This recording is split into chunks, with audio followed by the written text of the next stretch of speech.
I'm Jessie. And this is our video on the Romantic period. Hope you enjoy!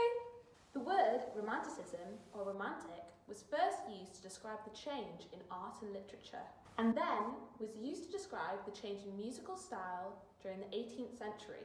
The change in style was created by composers who were being more influenced by their emotion, often revealing their innermost thoughts and feelings through their music. This was quite a big change from the classical period. Composers started to express their feelings and stories more and focus less on the rules of strict harmony and structure from the classical period. Wait, hold on. Does that mean that all pieces written in the Romantic period are about romantic feelings and love? Yuck! Of course not.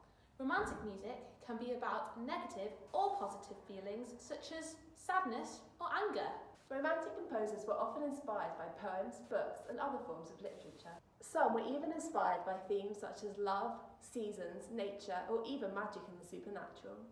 Really?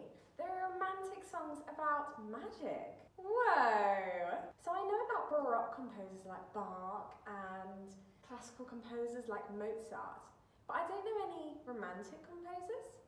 I wonder if anyone watching does. Well, there's definitely quite a lot to choose from.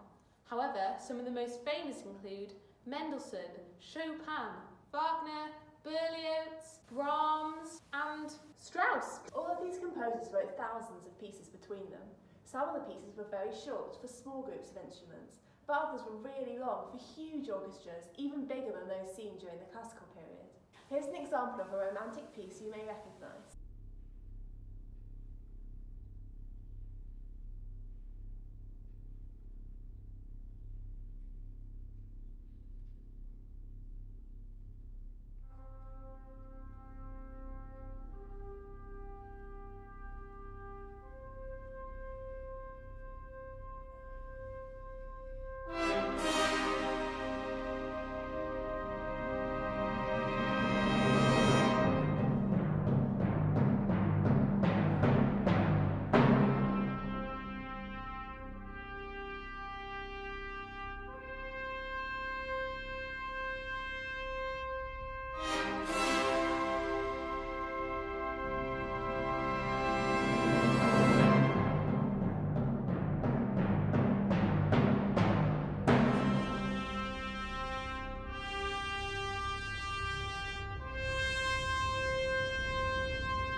Meant that a larger number of instruments were added to each section.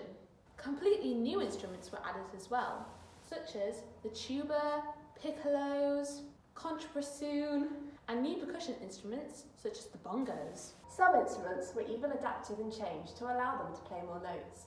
For example, adding more valves onto brass instruments. This allowed composers more freedom in their writing, as the instruments could play a wider range of notes. The Romantic period also led to an introduction of new styles of composition.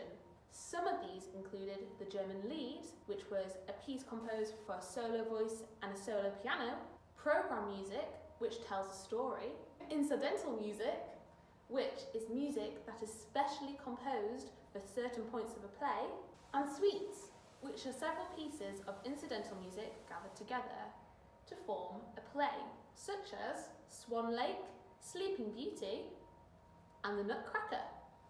Wow, how interesting. Did you know that I once played in Sleeping Beauty?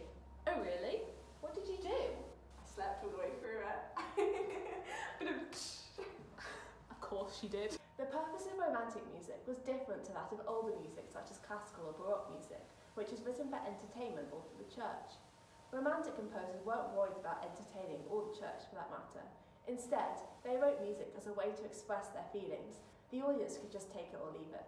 Now we've finished talking about the Romantic period, I think it's time for a quiz. In which century was the change towards romantic music? That's correct. The 18th century. Can you name 3 instruments that were added to the orchestra to make them bigger? That's right. The tuba, the bass clarinet, the contrabassoon, and the piccolo, and the bongos were all added. Now on to the final question. There are lots of different styles of romantic music that we talked about earlier. Can you remember the style that was written for solo voice and piano? The answer is the German Lied. That's the end of the quiz. Well done and thanks so much for watching. Bye! Bye.